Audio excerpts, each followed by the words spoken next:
1980-তে school যেমন, আমি স্কুলে যাব না। মাস্টার জি ঘুমিয়েছিল, বলে স্কুলে আসবে না। কেন পড়তে আসবি না রে? ডান্ডা তো মারলামই না, তাইলে কান্না করছিস কেন? স্যার জি পেশাব করে দিছি।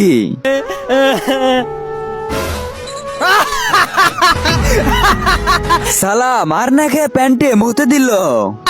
এই মাস্টার গায়ে হাত দিবি না, জানোস আমি কার ছেলে? বলবীর চিন্টুর ছেলে।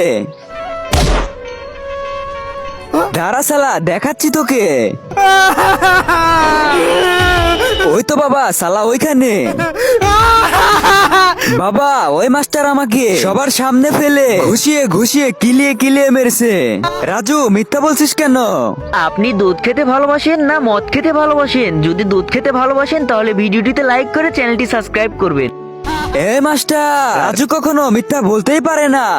চল রাজু, লেখাপড়ার কোনো দরকার নেই, বিনা শিক্ষায় কিচ্ছু করতে পারবে না। জান চিন্টু সাহেব।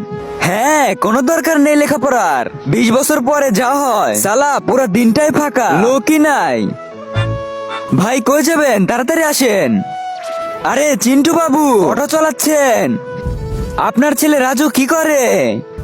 রাজু একটু বার হতো। স্কুল থেকে বাজারে 10 টাকা, বাজার থেকে স্কুলেও 10 টাকা, মাস্টারের জন্য ভাড়া ডাবল হবে। আবে সালে বলছিলাম লেখাপড়া কর।